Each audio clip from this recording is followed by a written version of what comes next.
What is happening in the U.S. economy right now, what everybody says is the crisis, is not the crisis.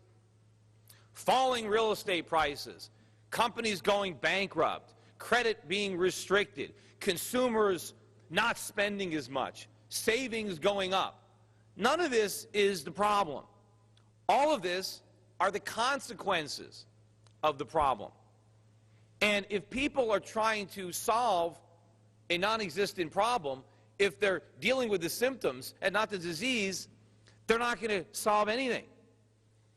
The problem was years of reckless spending and borrowing. And this didn't happen because of some failure of capitalism. Far from it. Capitalism would have prevented all this from happening. This is a failure of government. The problem is not that the bubble burst. The problem is that the Federal Reserve, with cheap money, and Congress, with moral hazard, inflated the bubble in the first place. The fact that it burst is a foregone conclusion.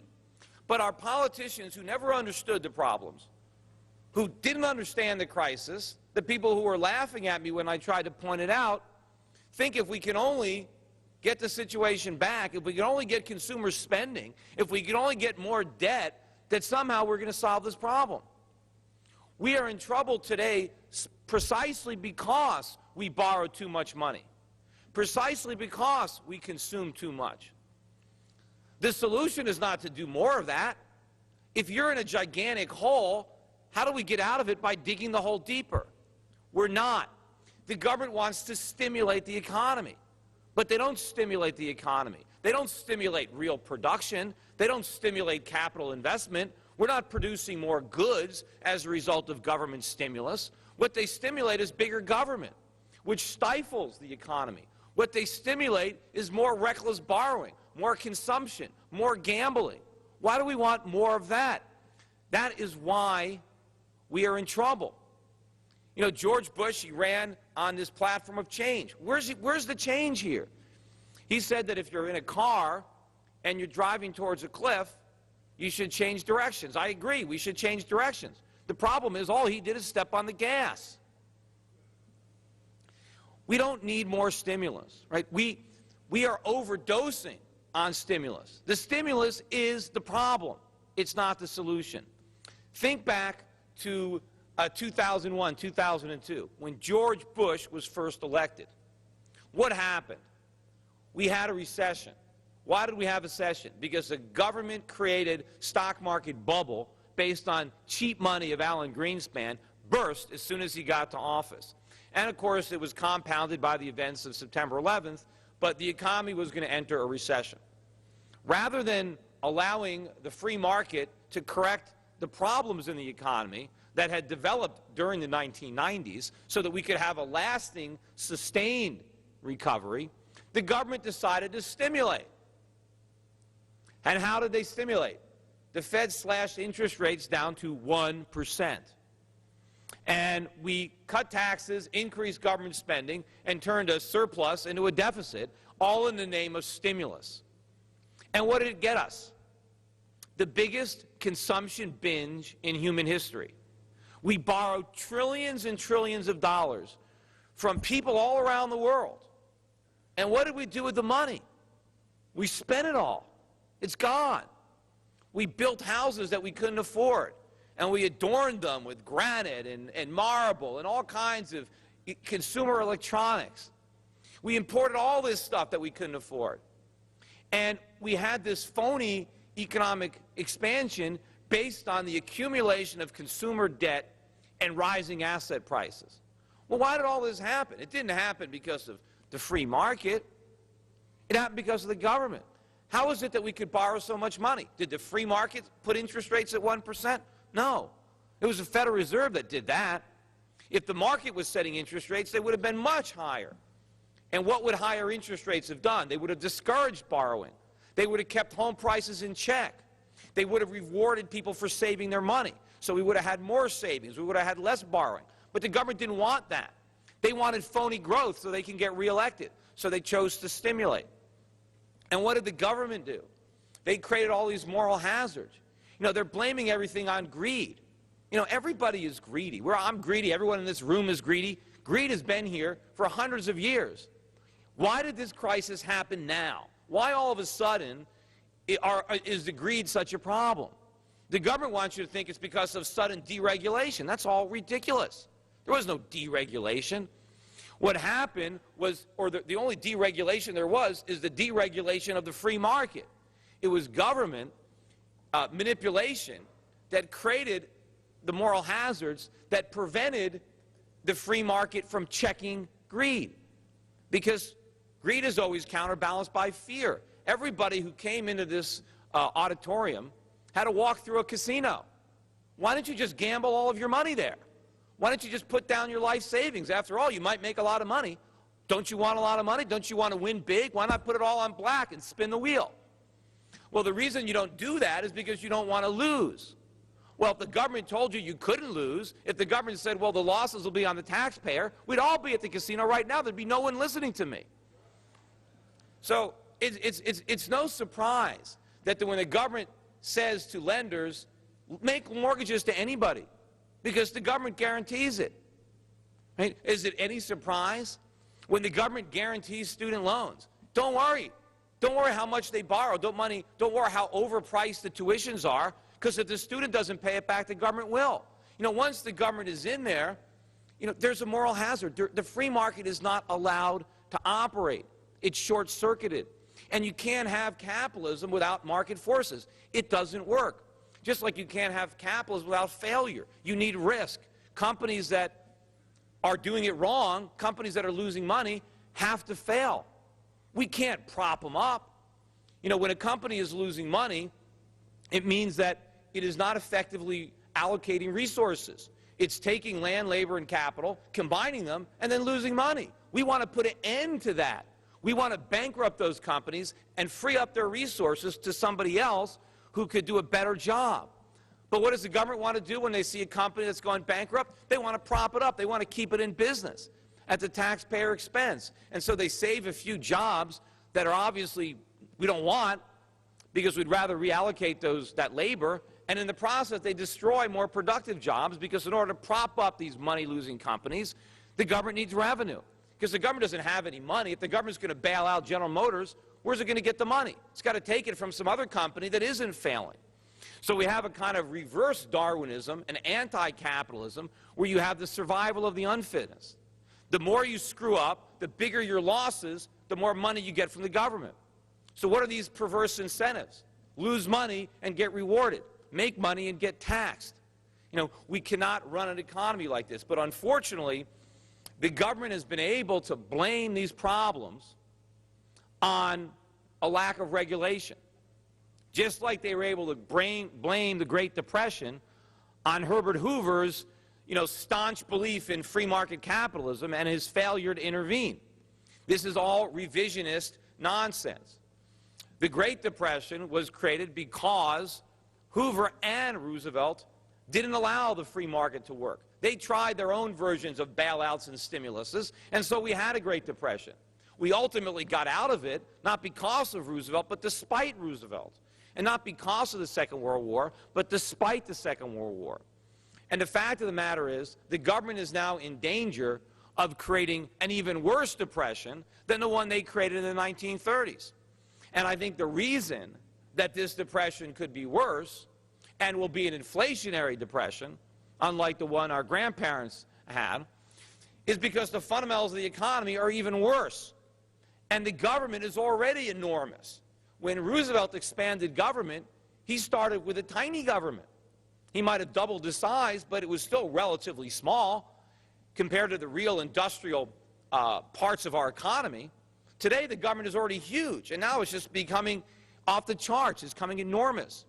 When Roosevelt, you know, to the extent that we borrowed any money back then, I mean, we had plenty of Americans with savings. We don't have that anymore. We're financing this gigantic growth in government by borrowing money from Japan, by borrowing money from China, by borrowing it from Saudi Arabia. We're borrowing money from all around the world. And we're drowning in a sea of debt. Now, the government's misguided version of economic stimulus is that we got to get the economy going, by encouraging more spending, more consumption. The only way to get more consumption is to get more production. See, you can't consume something that isn't produced. So production has to come first. Supply comes before demand. They haven't figured that out. And where does supply come from? It comes from capital investments, because you can't produce goods unless you have the machines to do it. Well, where does the capital come from? It comes from savings, because entrepreneurs can't borrow money that hasn't been saved. So in order to consume more in the future, we have to consume less right now. We have to save more right now. And so if we're going to save more, we have to spend less. Why should the government try to interfere with that process? You know, the government has economics on its head. You know, they think that, you know, the key is creating demand. You know, the basics of economics is that demand is infinite. You know, anybody can see that. I've got a 6-year-old child, right? I don't have to stimulate his demand. He wants everything he sees. I flew here on a commercial plane.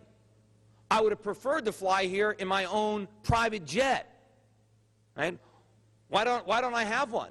Is it because I don't want one? There's a lot of things I don't have. I don't have a 600-foot yacht with a helicopter and a submarine on it. I mean, I'd want one. Do I need the government to try to stimulate that desire? No. The reason I can't have one is because I can't afford it, because the prices for those goods are too high. So we need prices to come down. Well, how do prices come down? You know, more production, or I have to earn more. You know, the reason my 6-year-old child can consume things is because his father works. It's not the other way around. I don't work, you know, I don't work because he's consuming. He consumes because I work. But the government wants us to believe it's the other way. I mean, think about it. When the first plasma TV set came out, it cost about $10,000. And I saw one, and I wanted it. It was pretty cool. But I didn't buy it. Why did I eventually buy one? Because productivity increased so much that the price of those plasma TVs dropped to the point where I actually wanted one. I actually could afford one. It was increased productivity that created demand by lowering prices. And that's what's going to happen. You know, right now, and this is, I think, is a very important point to make, and I think it's one of the biggest things that people miss. And it's the same way that people, when I was talking about the real estate bubble in 2004 and 2005 and how prices were going to collapse, and people said that's impossible, that's never going to happen, and, you know, and I explained the nature of the phony economy, and people didn't want to hear it. Something that's equally as ridiculous, but is also a commonly held belief by just about everybody who covers finance in the newspapers, every economist at every university, every major head of a major investment bank, anybody in government, they're all making the same mistake. They think that we've got the world over some kind of barrel, that we've got China over a barrel, that they have no choice, that they have to buy our debt forever, because if they stop lending us money, we won't buy their stuff. And they have to keep buying our bonds forever, because the minute they stop, they're going to take such a big loss on their current positions that they'll never stop, that they will throw good money after bad forever. That is just completely ridiculous. That is not going to happen. Nobody does that, right? I mean, companies go bankrupt because creditors come to their senses. If creditors just always extended loans to avoid having to write them down, then no one would ever go bankrupt. And of course, lending money, vendor financing, only works if you see hope of getting paid back. Having a position where you have to perpetually finance your customers makes no sense at all. The Chinese might as well just dump all their goods in the Pacific Ocean. I mean, what good is it sending them over here if all we give them is little pieces of paper? Now, I got in my wallet, somebody handed me a little piece of Zimbabwe paper. It has the word 10 trillion written on it. You know, where's the value there? What would happen if the Chinese stopped lending us money to China? What would happen? Would it be, oh my God, what are we going to do with all this stuff? We got all these all this furniture, we got all this consumer electronics, we got all these articles of clothing. What are we going to do with them? They're going to use them. Because what would happen the minute the Chinese stop buying our bonds, the dollar will collapse. The RMB will rise, effectively reducing the prices of everything China produces for Chinese consumers. And then they'll buy them, just like I bought that plasma TV. People think that Americans are somehow doing the world a favor because we're the only people that want stuff. The Chinese don't want anything. You got Chinese workers producing washing machines, and as they're working in these factories for 10 hours a day, for low wages, they're thinking to myself, gee, I'm glad I don't have one of these. I want to wash my clothes in the river, in the backyard, with a rock. No, they're thinking the same thing I was thinking about that plasma TV. Gee, I wish I could have one of these if I could only afford it. Well, why can't they afford it? Because the government is stealing all their purchasing power and giving it to us. The reality is the Chinese can't afford it because they can make it. We're the ones that can't afford it because we're not making it. Now, the Chinese are going to figure this out. And they're also going to figure out the idea that, yes, they've bought $1 trillion worth of our bonds. There's no turning back. And, yeah, they can't sell them. But you know what? Sometimes you got to cut and run. Sometimes you got to take your losses and admit your mistakes.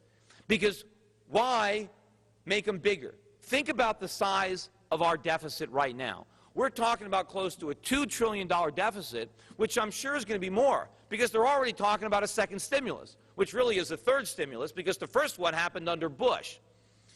And if the Chinese can do the math, because they're already buying something like 50% of our bonds, the Chinese say, wait a minute, if these guys are going to run a $2 trillion deficit, that means we're going to have to loan them another $1 trillion this year. And then what about next year and the year after that? Instead of worrying about how much they're going to lose on the bonds they already own, they're starting to worry about how much they're going to lose on the bonds that we're expecting them to buy. And those losses are horrific. Better to take a loss, even a big loss, on $1 trillion than take an even bigger loss on $5 trillion or $10 trillion. How long is it going to go? Right? We ought to know now. They have a painful example or a clear example that Ponzi schemes end. No matter how clever they are, no matter how long they've been operated, they always end, right? Look at Bernie Madoff. How long did Bernie Madoff keep that scam going, right? Did people lose money with Bernie Madoff 5 years ago? No. Was it a Ponzi scheme 5 years ago? Of course it was. But they didn't lose money because they hadn't figured it out. And when anybody wanted their money back, Bernie wrote them a check. Where did he get the money? From other people who didn't know it was a Ponzi scheme. The U.S. government does the same thing. We can't pay this money back, and everybody knows it. There's no way we can raise taxes and pay this debt off. All we can do is keep borrowing until the world comes to its senses and stops lending. And then we got to do the same thing as Bernie Madoff. We got to default. Although we have one option that Bernie didn't have. We got a printing press. And so we can pretend to pay it back and default through inflation. That's why I've joked, if, to really, keep this thing going, instead of having Bernie Madoff in jail, we ought to make him Secretary of the Treasury. But then it might be, I guess maybe it would be too obvious if we did that.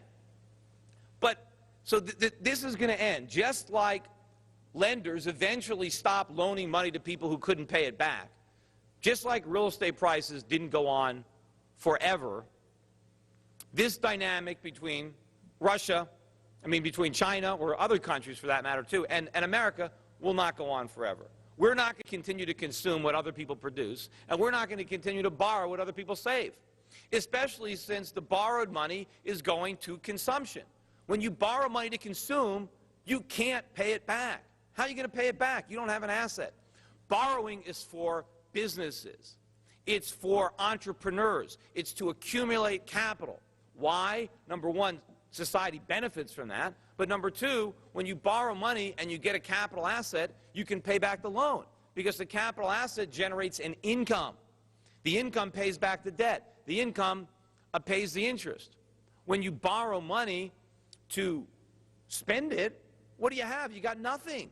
How are you going to pay it back? You just have to reduce your consumption in the future to pay for your indulgence in the present. we have to move away from that. But the world knows they're not going to, we can't pay it back. And so when this dynamic comes to an end, what's going to happen, right? When foreigners don't buy our bonds, bond prices collapse. When they no longer buy the dollar collapses. And then what's going to happen, right? The Federal Reserve is going to be in a real pickle. And when I talk about hyperinflation and the possibility of hyperinflation, it's not based on current monetary policy. Current monetary policy is just going to give us high inflation. It's probably not going to give us Zimbabwe-style inflation. In order to get that type of inflation, the Federal Reserve is going to have to continue to make the same mistakes, and the government is going to have to continue to make the same mistakes that they're making now. If they do, then that's what we're going to have. And the key timing is going to be when the foreign demand stops, is the Federal Reserve going to buy the bonds? Or are they going to do what Ben Bernanke is bluffing that he's going to do, in my opinion, and that is mop up all that excess liquidity, right? Put that genie back in her bottle. And how would they do that? Well, what the Federal Reserve is going to have to do is refuse to buy those bonds, which means bond prices will collapse because there will be no buyers until prices collapse sufficiently to produce an interest rate high enough to attract real buyers. Who knows how high that rate might be? In 1980, rates got to 20%. Imagine if something like that happened today, even if they got to 10%. How would the United States government afford to pay the interest on the national debt? Back in 1980, the debt was financed with 30-year bonds. Today, the debt is financed with T-bills. The United States made the same mistake as subprime mortgage borrowers. We refinanced our fixed-rate national debt for an arm. And if interest rates go up, it doesn't just affect the money we borrow now, it affects all the money we've been borrowing for years as that debt has to be rolled over. And if people think they have problems now paying their debts, imagine with 10% interest rates. Do you think any financial institution would be solvent with 10% interest rates? I mean, Goldman Sachs makes a big deal that they paid back the TARP money. You think they'd be solvent if they had to deal with a real interest rate, if they didn't get all this free money from their buddies at the Federal Reserve? If the Federal Reserve had to defend the dollar with real interest rates, could Goldman Sachs, could J.P. Morgan, could anybody stay in business with those loan portfolios, with all that leverage? Absolutely not.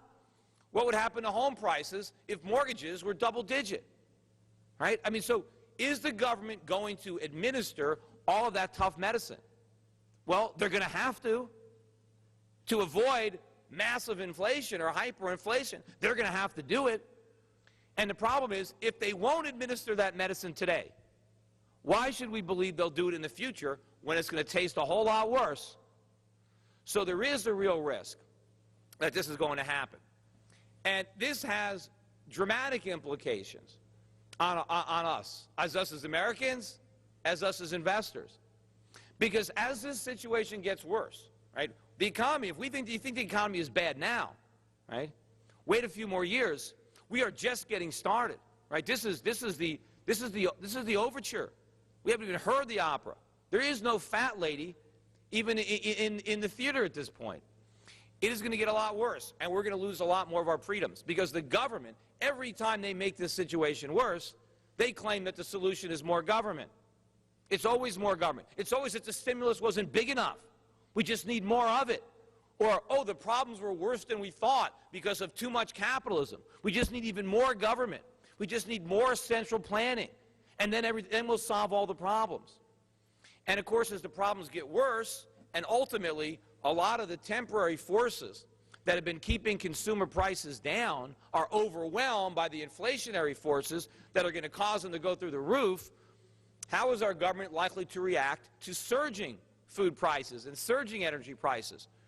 My guess is price controls. What's that going to do to the country?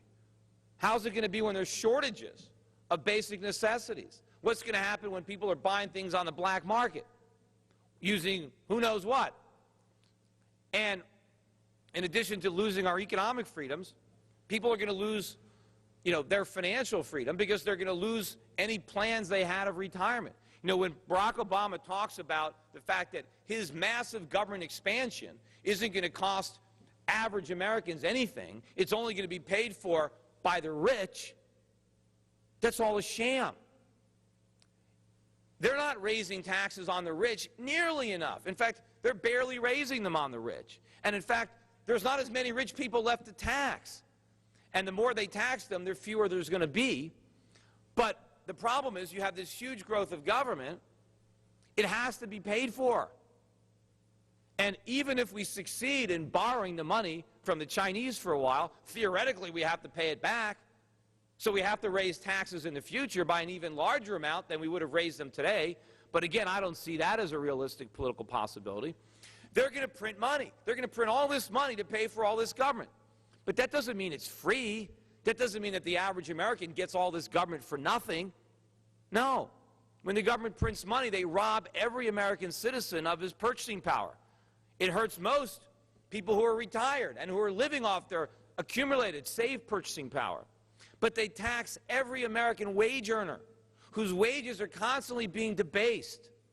And when he goes to the grocery store and he sees that food is more expensive, or he goes to the gas pump and sees gas is more expensive, that's Obama's tax.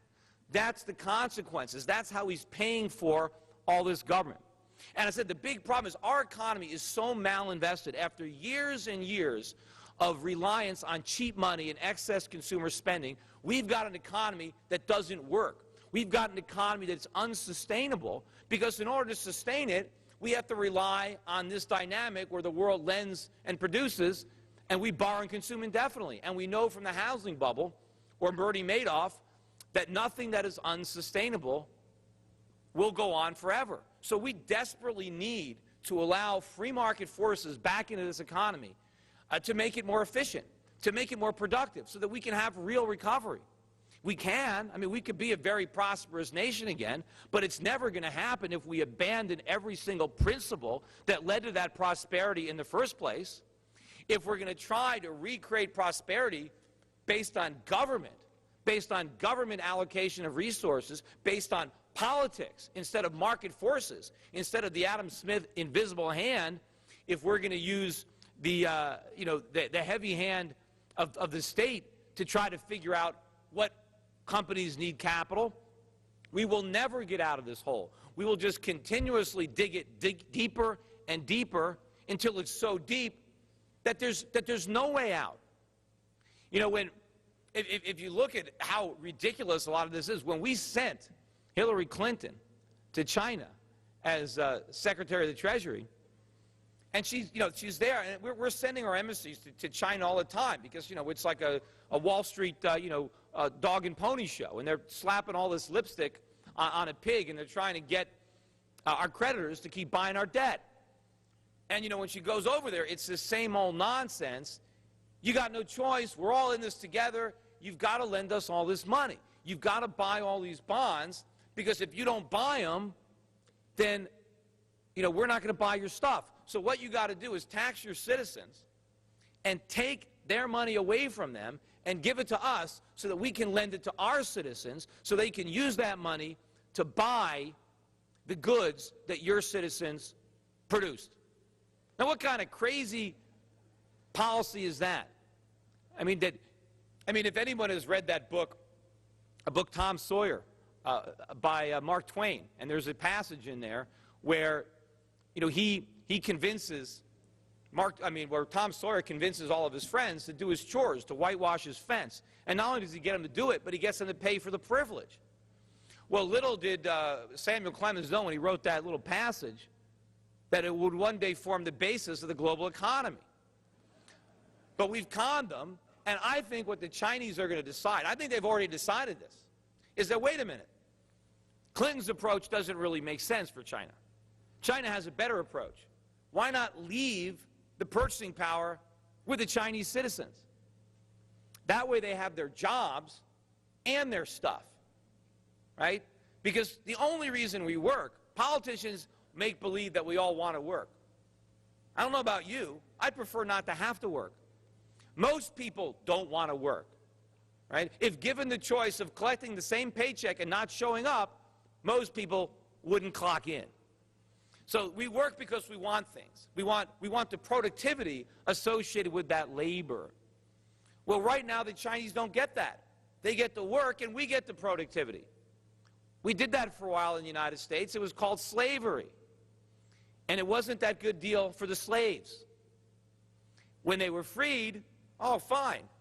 I think the same thing is going to happen. And people say, well, the whole economy is going to collapse over there because they're an export-driven economy. No, they're not. They're a production-driven economy. They don't have to export their production. They can keep their production. The fact that they export it benefits us. But if they stop exporting it, right, as I said, if China was alone in the world and they were producing all this stuff, would it be some kind of national epidemic, some disaster? You know, we got all this stuff, we don't know what to do with it. You know, it's America that would be in trouble because if you take China away and all the other countries that supply us, all we'd have is a bunch of paper and we'd have nothing to do with it because there'd be nothing on the shelves. We just have pieces of paper. So they're going to figure this out. And the world is going to change. The dynamics are going to change. The production is going to be reclaimed by the people who rightfully deserve it. And America is going to see its standard of living dramatically reduced to reflect the fact that based on years and years of bad monetary and fiscal policy that have shut down the free market system in this country, we have allowed the real wealth-producing components of our economy to shrivel, and we've replaced it with the facade or the false consumer-driven service sector economy. And as that economy implodes, despite all the government's efforts to prop it back up, our standard of living is going to fall. And as investors, we need to reposition our portfolios. We need to reallocate our wealth so that we own the currencies that are going to gain value, so that we own assets. We own real assets in countries whose economies are going to grow, whose standards of living are going to rise once they're freed from the burden, I say it is a burden, of having to prop up and support 300 million Americans. It's going to be the same way as at the end of the Second World War, when the war ended, we didn't have an economic collapse because 10 million soldiers were unemployed. They found jobs in civilian employment that were more productive. You know, maybe we had to fight that war, right? But when we fought the war, all of our resources were consumed by the military. Our factories were making tanks and bombs, and they weren't making sewing machines, and they weren't making automobiles, and basic things, you know, margarine, nylon. You know, there were shortages. Consumer goods were rationed in the United States so that the resources could be used by the military. You know, if we had government economists back in 1944, 1945, we'd still be fighting that war. They would have said to Hoover or to Roosevelt, we can't invade Iwo Jima. You know, we can't go into Normandy. If we end the war, our wartime economy is going to collapse. What about all the factories? What are they, if they can't make bombs, what are they going to do? Well, it changed. They just retooled. They made stuff for civilian purposes, and the economy benefited. We had a post-war boom. The same thing's going to happen. You know, trying to call this decoupling, you know, we're going to have this decoupling. And the reason that decoupling is going to be good for the world is because what the world is decoupling is not the engine, but the caboose. And if you decouple the caboose, well, you can move even faster. And so that's going to happen. It's not going to happen without any kind of friction. There are a lot of special interests that benefit from the status quo. A lot of politicians or certain businesses that benefit from shipping all this stuff to America and this infrastructure that's there. And there's some resistance. But ultimately, the free market will prevail, and China will retool, and every other country will retool. And they're going to make things for themselves. There's 1 billion people, 1.3 billion people in China. There's 1 billion people in India. We're worried about consumption. There's 2.3 billion people there, and we're worried about consumption. We need to worry about production. We need to worry about saving. There's plenty of people that will consume when we stop. But if we're ever going to restart that consumption again, which is something that we want to do, we need to recreate the conditions that made us such a prosperous country in the first place. We became rich not because we were the biggest taxer, but because we barely taxed. Regulations, you know, the government says that that we have a problem on Wall Street because of lack of regulation. I can tell you, I own a Wall Street brokerage firm. They're regulating me to death already. And now they want to layer on even more. What we need is the government to get out of the way so that the free market can work. And if it is allowed to work, if Americans can rebuild their savings, if we can reduce the size of government. You know, I hear a lot of people talking about we need tax cuts. You're damn right we need tax cuts, but we can't cut taxes until we cut government. We need to make government a lot smaller. And if it's smaller, then it's less expensive. And if it's less expensive, we don't need high taxes. So what we need is the government to shrink so that it's less of a burden on the productive part of the economy. But what is our government doing now? It's getting bigger. It's doing the opposite of what it needs to do. We're trying to dig our way out of this hole, and the government's got its foot on the shovels. How can we get out? But if we're going to, right, if we're going to be a prosperous nation again, which I hope and I believe that we can be, we've got to change the thinking in Washington. We've got to stand up and defend the free market. When George Bush, in the waning days of his presidency, said that we have to abandon free market principles in order to save the free market, he was dead wrong. First, he was wrong on the fact of abandoning those principles. George Bush abandoned free market principles the day he took the oath of office. That was the problem. We need to embrace free market principles like never before, because that's the only way to get out of this mess. And you talk about principles. What good are your principles if the minute there's a problem, you abandon them? If we think government works good in a crisis, then it should work good all the time. To say, well, things are bad, we need more government, well then why not when they're good? It's precisely when things are bad that we need capitalism and freedom. You know, when the economy is sound, as it was maybe even in the 1930s, as Japan was, I think, fundamentally, in the 1980s and still is today, when the economy is sound, you can withstand all the stupid things that the government does. If you're a strong economy, you can afford, you know, government. But when you're a weak economy, when your economy is in shambles like ours is, you can't afford it. We're too broke to afford it. You know, of all the times that we can't afford more government or bigger government, it's right now. But of course, if you talk about shrinking government, the Keynesians that are running this country, we can't do that. We can't shrink government because if we lay government workers off, there's more unemployment. Temporarily, maybe, but how are government workers getting their employment? They're stealing or they're usurping resources from the private sector. Those government jobs exist at the expense of private sector jobs, at the expense of jobs that might actually produce things, because the government workers aren't producing anything. They need to, their salary has to come from the productivity of others. And the fewer people who are actually producing, the lower our standard of living. And as I said, we're not going to continue to con China and the rest of Southeast Asia and the world, not just, you know, production goods. Look at all the oil we import. We're not going to be able to import all this oil and pay for it with paper, pay for it with dollars. That's going to come to an end. And prices are going to have to go up for Americans because of the reduced value of our currency. So if all this is happening, how are we going to solve this problem? How are we ever going to recover?